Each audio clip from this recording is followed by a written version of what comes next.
terjadi ribut-ribut soal rebutan harta, maka Rasul mengambil alih pembagian itu dan Rasul bagi rata. Tetapi tetap saja ada umat Islam itu yang tak nyaman karena merasa mungkin dalam perang itu merasa lebih berjasa, lebih besar kontribusinya, maka mereka tentu merasa akan harusnya dapat jatah atau bagian lebih banyak. Nah, ayat ini kembali lagi mengingatkan apa yang Rasul bagikan itu atau apa yang Rasul sampaikan itu tolong ditaati. Nah, walaupun itu konteksnya adalah soal pembagian harta, tapi kata para ulama tafsir, ayat ini dapat bermakna umum. Artinya apa? Apa yang disampaikan Rasul itu adalah bagian yang mesti kita taati. Apa yang dilarang oleh Rasul itu juga adalah bagian yang mesti kita jauhi. Walaupun bukan soal cerita pembagian harta rampasan perang. Artinya semua ajaran agama yang dibawa oleh Rasul itu adalah kewajiban bagi kita untuk mentaati. Apa yang dilarang oleh Rasul itu adalah kewajiban bagi kita untuk meninggalkan. Nah, sehingga ayatnya ini berulang-ulang di dalam Al-Quran. Bismillahirrahmanirrahim. Ya ayyuhalladzina amanu, wahai orang-orang yang beriman. Kata ulama tafsir, yang beriman di sini ini bukan iman sesederhana itu, tapi yang sudah kukuh imannya. Minggu yang lalu juga kita sempat singgung ini. Ayat ini ditujukan kepada orang yang merasa betul-betul telah teguh imannya. Allah memulai perintahnya, atiullaha wa rasulah, taatilah Allah dan Rasulnya. Taatilah Allah dan Rasulnya.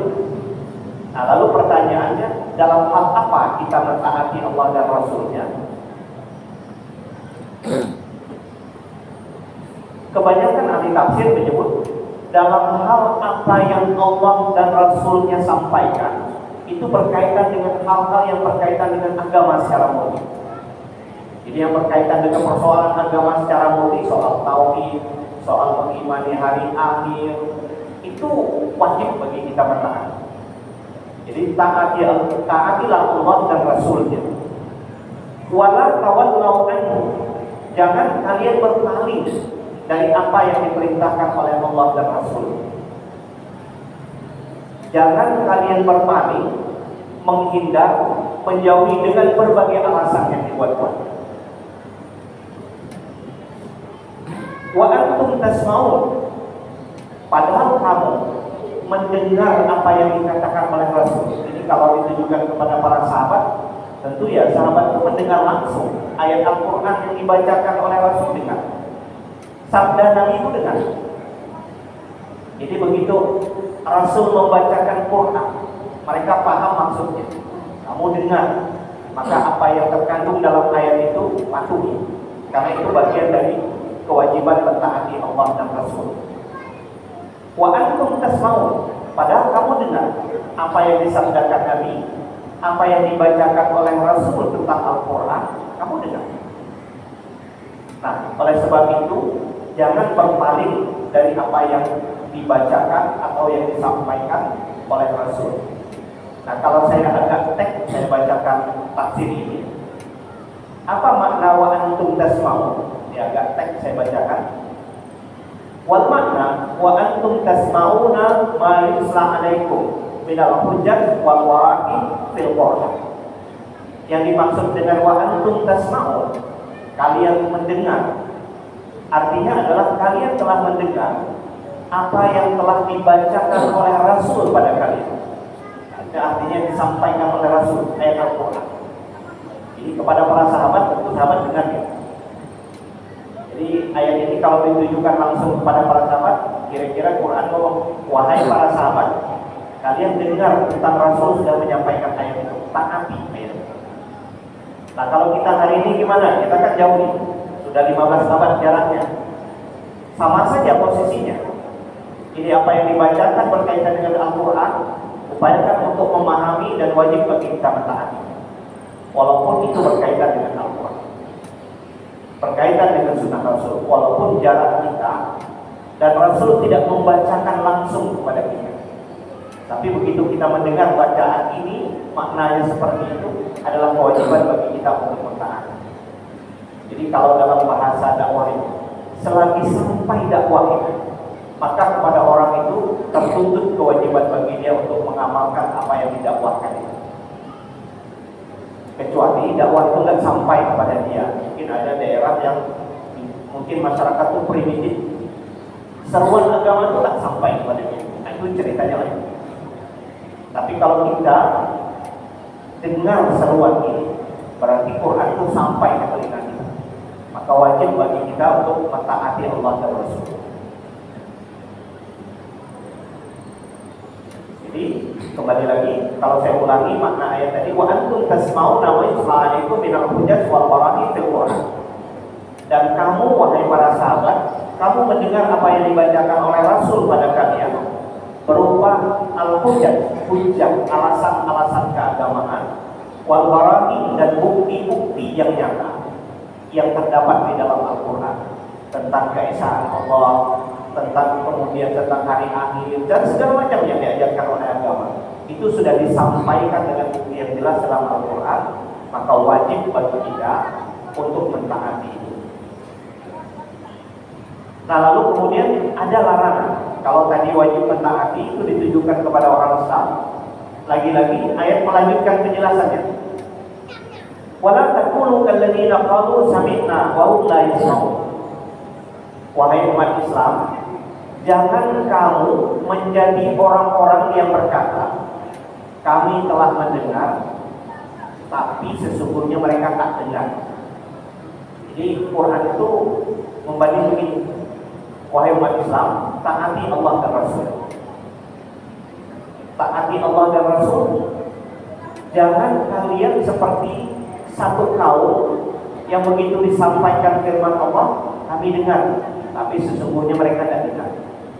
Nah, sekarang Quran menyebut ada satu kaum begitu dibacakan Al-Quran, begitu disampaikan risalah Nabi, mereka itu bilang kami dengar, tapi sesungguhnya telinga mereka tak dengar. Nah, pertanyaannya, siapa kaum itu? Kaum yang telinganya mendengar, tapi sebetulnya nggak nyambung ke hatinya. Kalimatnya dengar, tapi nggak masuk ke hatinya. Itu maksud Al-Quran, la yasma'un. Dengar itu masuk di telinga, suaranya masuk, tapi pahamnya nggak sampai ke hati. Nah, siapa kaum yang seperti itu? Sekali lagi agak teks saya bacakan kitab ini. Wala takunu kalladzina qalu sami'na. Wahai umat Islam, kamu jangan menjadi seperti kaum. Ada kaum itu yang ngomong, sami'na, kami telah mendengar, tapi sayang telinga mereka sesungguhnya tidak dengar. Siapa kaum itu? Kal Yahud, mereka itu adalah seperti kaum Yahudi. Yahudi itu sekian banyak nabinya menyampaikan risalah, itu tetap saja bandel. Itu tak dengar namanya. Risalah itu masuk ke telinga, tapi pahamnya tidak sampai ke hati. Itu sama saja dengan tidak mendengar. Di mulut mereka mengucapkan kami dengar, tetapi tak sampai seruan itu ke dalam hati, cuma sebatas tenggorokan. Itu contoh yang dibuat adalah kaum Yahudi. Siapa lagi kaum yang seperti itu juga perilakunya? Awil munafiqin, atau kaum munafik. Nah, munafik itu kayak gitu juga. Disampaikan dakwah, kami dengar, tapi lagi-lagi dakwah itu tak menyentuh hatinya. Seperti itu tuh. Jadi bahasa Qurannya sami'na wa hum la yasma'un. Bahasa di mulutnya kami dengar, tapi sesungguhnya hatinya tak sampai mendengar itu. Artinya dia mendengar tapi tidak dengan pendengaran yang mencoba untuk memahami pesan agama ini. Siapa lagi kaum itu yang kayak gitu kelakuannya? Awil musyrikin, atau kaum musyrik. Nah, orang-orang musyrik Mekah kayak gitu kata Quran. Mereka itu mendengar dakwah Nabi, mendengar Quran dibaca, tapi sekali lagi tak menyentuh ke relung hati mereka. itu sama saja dengan tidak mendengar. Nah, itu kelompok. Wa huwa min sima'il azan, ya kayak gitu cuma dengar sebatas di telinga saja, kata ahli tafsir ini. Nah, Bapak Ibu yang saya muliakan, tapi jangan terkejut, ternyata bukan cuma 3 kelompok itu yang kayak gitu. Adakah orang Islam yang seperti itu? Nah, ini kalau saya bacakan kalimat lanjutan ini mungkin agak tidak nyaman, tapi saya sampaikan. Saya bacakan teks ini kata penafsir ini. Nah, hal yang sama, nahar mukminin ayakunu mislahu. Allah melarang orang-orang mukmin agar jangan berkelakuan seperti orang Yahudi tadi, agar jangan berkelakuan seperti orang munafik tadi, agar jangan berkelakuan seperti orang musyrik tadi. Jadi, nahar al-mukminin ayakunu mislahu. Apa yang dipahami oleh ahli tafsir ini dari ayat tersebut? Nah, ini yang mungkin patut menjadi kewaspadaan bagi kita, perhatian bagi kita. Fadallatil ayat ala anna qaulal mu'minin sami'na wa ata'na la fa'idata fihi ma lam yusir asara zalika alaihi bimtisali fi'li. Ini saya terjemahkan. Ayat ini secara tersirat memberikan petunjuk bahwa andai pun orang mukmin, orang beriman, andai pun dia seorang yang beriman, ketika mendengar ayat Allah dan dakwah, mereka mengatakan sami'na wa ata'na, kami dengar, kami taati. Tapi kemudian kalimat seperti ini kalau cuma di mulut, kata ahli tafsir ini, la fa'idata bihi, enggak ada manfaatnya selama dia tidak mewujudkan apa yang dia dengar itu ke dalam perbuatan nyata. Jadi kalau dia dapat ilmu tapi tak diamalkan, itu enggak ada faedah. Dia dengar perintah agama seperti ini, dia jawab sami'na wa ata'na, tapi dikerjakan tidak, itu enggak ada faedahnya. Itu kira-kira beda-beda tipis saja dengan orang Yahudi dan orang musyrik itu. Kira-kira itu yang ingin dikatakan oleh si penafsir ini. Jadi kalau ada orang mukmin, orang beriman katanya, dia mendengar perintah Allah dan Rasul, dia jawablah sami'na wa ata'na, kami dengar dan kami taati. Tapi dia tidak wujudkan itu dalam perbuatan nyata. Itu la fa'idah, enggak ada faedahnya, enggak ada gunanya. Selama dia tidak menzahirkan, dia tidak menunjukkan ke dalam perbuatan nyata apa yang dia dengar dari ayat-ayat Al-Quran dan ajaran agama. Jadi kalau begitu,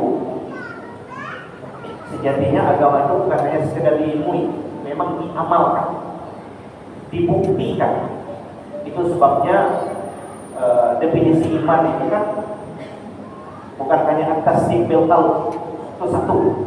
Iman itu ya betul atas bil qaul, tapi nggak cukup. Tapi juga harus dilaksanakan dengan perbuatan nyata. Makanya definisinya para ulama tauhid itu bilang begini, al-iman itu atas bil qaul, tapi juga al-amal bil jawari, dipraktekkan ke dalam kehidupan nyata sebagai bukti bahwa kita beriman. Ya, kalau kita mengimani perintah Allah suruh puasa tapi tak puasa, itu kan enggak pas. Itu walaupun di mulutnya bilang sami'na wa ata'na, tapi dia tidak membuktikan imannya, itu enggak la fa'idah tapi. Jadi kata beliau yang menulis kitab tafsir ini, Imam Al-Qurtubi itu, perkataan orang-orang mukmin yang mereka mengatakan kalau mendengar ayat-ayat Allah sami'na wa ata'na, tapi kemudian dia tidak mewujudkan dalam kehidupan nyatanya, la fa'idah fihi, enggak ada manfaatnya.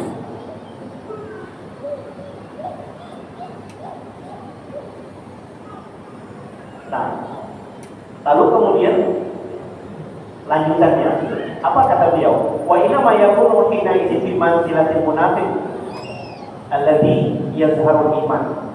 Kalau seperti itulah orang mukmin, dia mendengar ayat Allah sami'na wa ata'na, tapi kemudian dia tidak amalkan itu, maka kata beliau wa inna ma yakunu hina idzin, sesungguhnya orang yang seperti itu sama saja seperti orang munafik. yang dia hanya menampakkan iman dalam lidahnya, tapi tidak ke dalam hatinya. Jadi orang Muslim sendiri, jadi pengarang ini mengkritik kita yang membaca kitab ini mendapatkan kritikan dari penulis tafsir ini. Ya, orang Muslim pun kalau gitu juga kelakuannya beda-beda tipis saja dengan orang munafik. Kalau tidak mudahkan begitu.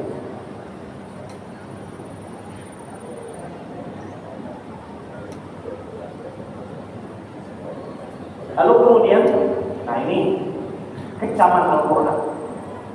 Kenapa kalau ada orang dia mendengar ayat Allah, tapi kemudian tak sampai ke dalam hatinya, apa yang salah? Dan bagaimana Quran menilai orang seperti itu? Lalu kemudian lanjutan ayat itu, Inna syarrad dawabi indallah as-summu al-bukmu alladzina la ya'qilun. Ini kalau mau disebut kritikan, tapi kalau mau disebut diejekkan Quran. Quran itu cara mengkritiknya begitu.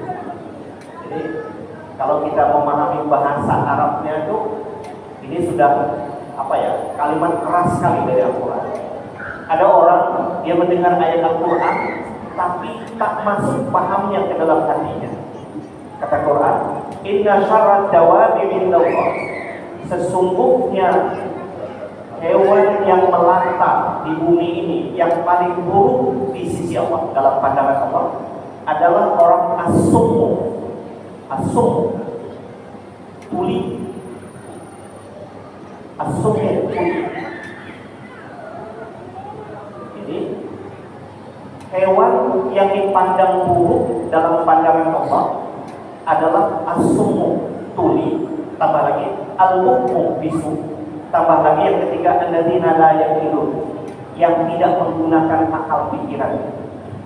Nah, ini agak berat sedikit, saya buka bahasanya dulu. Nah, Bapak Ibu yang saya muliakan, kata ad-dawab dalam bahasa Al-Quran itu bentuk jamak dari dabbah.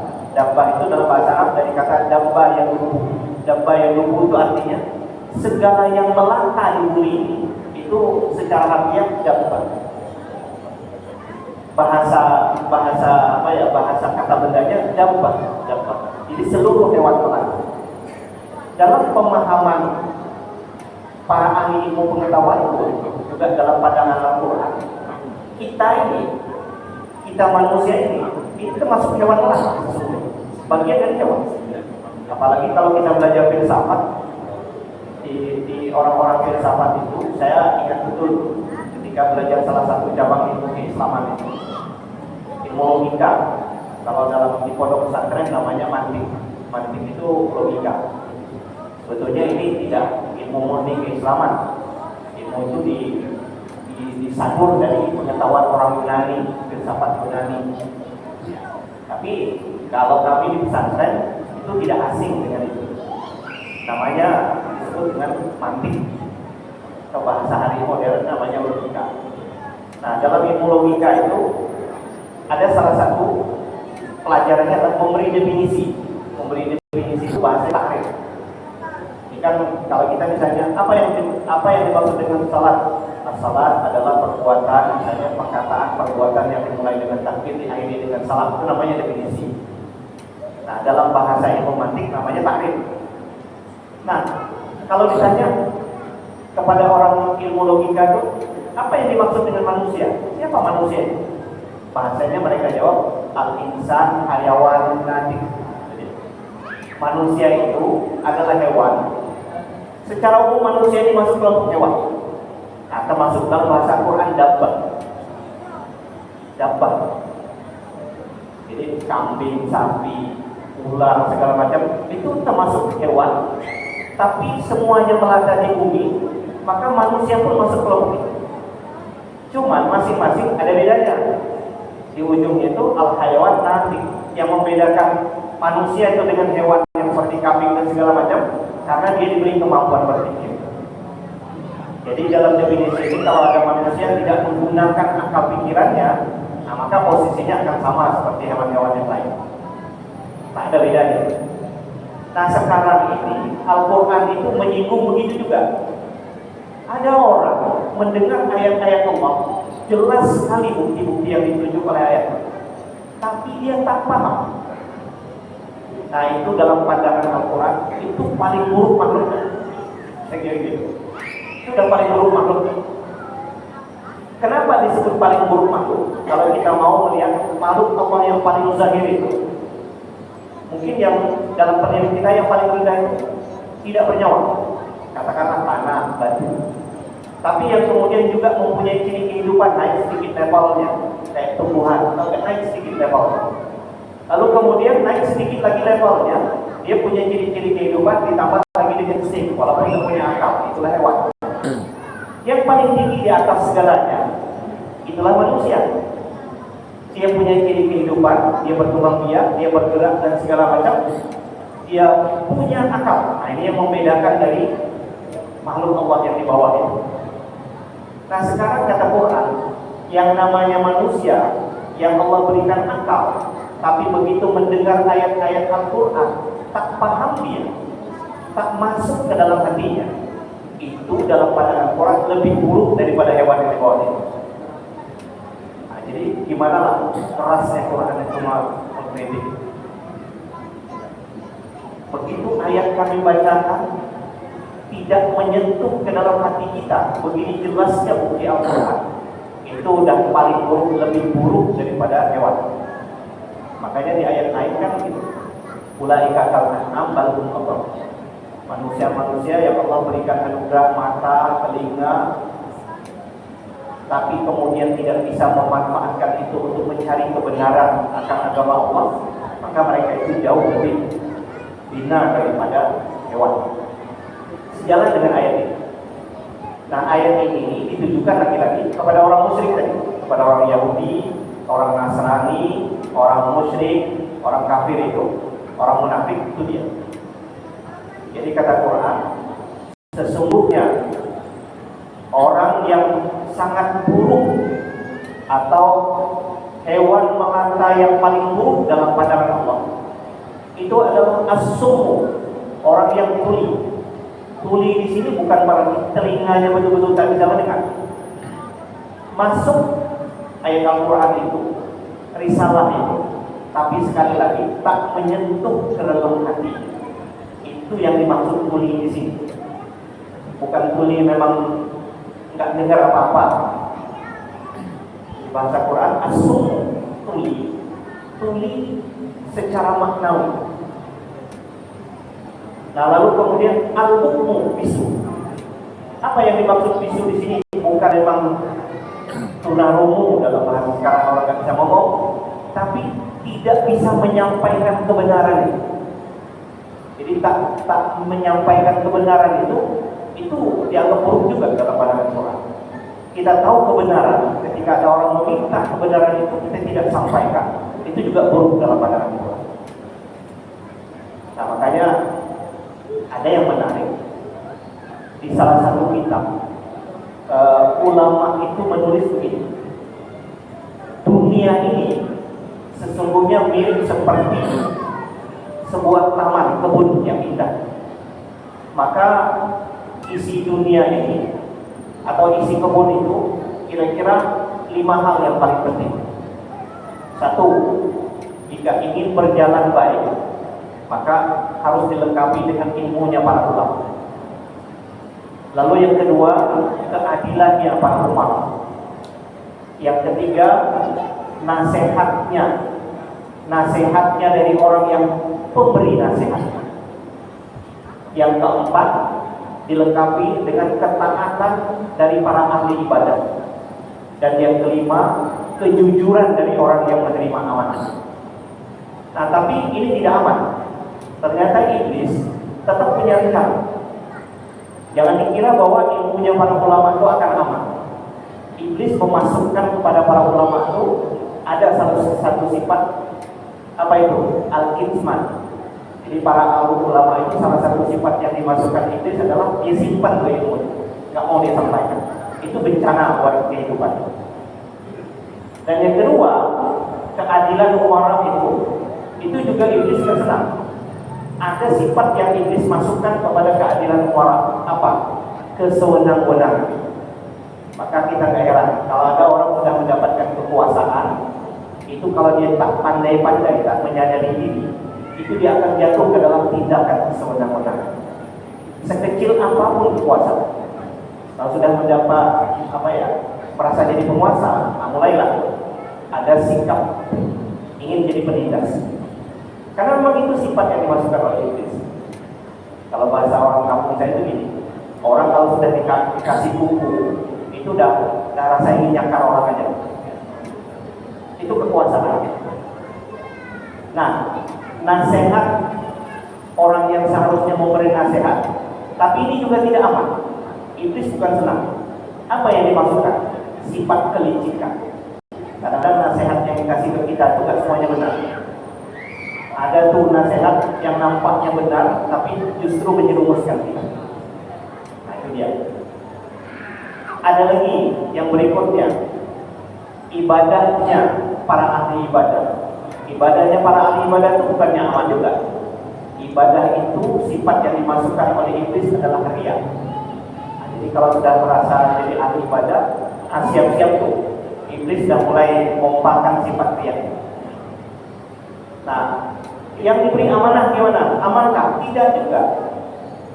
Apa sifat yang dimasukkan oleh iblis? Pengkhianatan.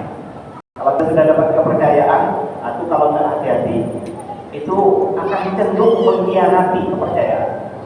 Dan memang itu. Nah, sama seperti ini. Jadi dalam pandangan Quran, makhluk melata yang sangat buruk dalam pandangan Allah adalah as-sammu, telinganya tuli, dia dengar kebenaran itu tapi pura-pura gak dengar. Itu dia, gak nyangkut ke hatinya. Yang kedua, al-hukmu, bisu, kebenaran itu dia tidak sampaikan, tersumbat di dirinya sendiri. Nah, yang berikutnya sifat orang-orang ini alladzina la yaqilun. Yang ketiga adalah dia tidak menggunakan akal. Tak pandai dia menimbang mana benar mana salah. Nah, ini tiga sifat orang yang sangat buruk dalam pandangan Allah. Walaupun konteks ayat sekali lagi ditujukan kepada orang Yahudi, munafik, musyrik, tapi bukan tidak mungkin ini pun bisa menyasar ke kita juga. Jadi nggak apa-apa lah kita bercermin, menjadikan Al-Quran ini sebagai alat ukur bagi kita. Betul nggak kita ini bersikap? Berani jujur saja kita, kalau tidak ya perbaiki. Atau kalau nggak kira-kira nggak pas, kita perbaiki saja. Itu keinginan Quran. Nah, kenapa orang-orang tadi disebut orang yang paling buruk, hewan melata yang paling buruk? Ayat lanjutannya menegaskan, walau alimallahu fihim khairan, andai kata Allah tahu pada mereka itu ada sisi baiknya, la asma'u, pasti Allah jadikan mereka itu orang yang mau mendengar. Nah, Bapak Ibu yang saya muliakan, ini agak masuk ke wilayah yang agak dalam. Ini, bukankah kita pernah berdoa dalam salah satu bagian dari salat kita itu, ya muqallibal qulub, sabbit qalbi ala dini wa ala ta'atik. Ya Tuhan, berikanlah kemantapan hati agar aku ini selalu berjalan di bawah garis agamamu. Itu mungkin salah satu bacaan yang kita baca ketika dalam salat kita. Ya muqallibal qulub, sabbit qalbi, wahai Tuhan zat yang membolak-balik hati, yang membolak-balik hati, mantapkan hatiku ini agar selalu berjalan di atas agama. Nah, apa makna doa ini? Doa ini tidak doa sembarangan. Jadi ada hadis Nabi begini, hati manusia itu terletak di antara dua jari Tuhan. Jadi Tuhan balik-balikan saja. Ada orang yang pagi ini dia beriman, sore bisa saja dia kafir. Sore dia beriman, pagi bisa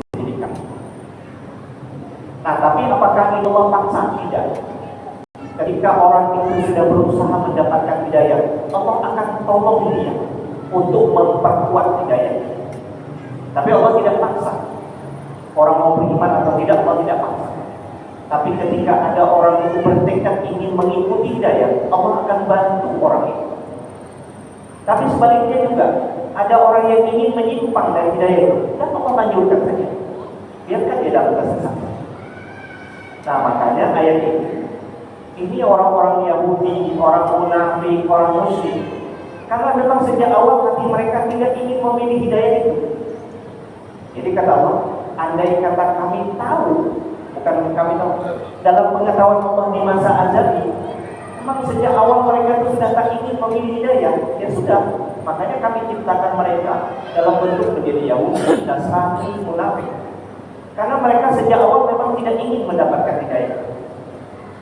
Nah, apa pesan ayat ini Bapak Ibu? Sekali lagi, bersyukurlah kita yang hari ini sudah mendapatkan hidayah itu. Selalulah bermohon untuk selalu dibantu oleh Allah mengikuti hidayah itu. Ayat ini pesannya sangat dalam. Kita nggak pernah tahu. Mana tahu besok-besok hati kita ini Allah balikkan. Beda keyakinan kita. Sore ini mungkin kita masih beriman, tapi besok pagi tak ada yang bisa jamin kita masih beriman atau tidak. Tapi ketika kita sudah memilih ingin berada dalam hidayah, berusahalah kita sekuat mungkin untuk selalu mengikuti hidayah itu, dan Allah akan tolong kita. Nah, tapi orang musyrik tadi, orang Yahudi, itu memang sudah ada bibitnya untuk jadi orang baik itu tidak ada. Makanya Allah tahu. Nah, ini yang dimaksud saya. Walau alimallahu fihim khairan. Andai kata Allah tahu bahwa pada diri mereka itu ada unsur kebaikan, hati mereka itu memang ingin cari baik. Di hati mereka itu ada tekad untuk jadi orang baik, mendapatkan hidayah. La asma'ahu, pasti Allah ciptakan hati mereka itu mau mendengar hidayah. Itu dia. Jadi hidayah itu memang harus dicari juga. Walaupun sekali lagi Allah memasukkan hidayah itu ke hati setiap kita, tapi harus ada ikhtiar kita untuk mendapatkan hidayah. Dan yang sudah mendapatkan hidayah ini, pegang teguh itu, amalkan dan memohon kepada Allah agar selalu berada di bawah bimbingan hidayah. Itu pesan dalam ayat ini. Nah, kenapa orang musyrik itu tidak dapatnya? Karena memang sejak awal mereka tidak menginginkan itu. Nah, walaupun saya menyampaikan ini, lalu kita tidak bisa mengatakan, oh kamu pasti masuk neraka. Nah, kita nggak pernah tahu. Jangan-jangan dalam perjalanannya hidayah itu masuk ke dalam hati. Cuman dalam cara pandang Quran begini. Kenapa ada orang menjadi musyrik? Karena sejak awal dia memilih. Jadi beriman dan tidak itu pilihan. Tapi setelah kita memilih, maka Allah akan bantu orang-orang yang beriman.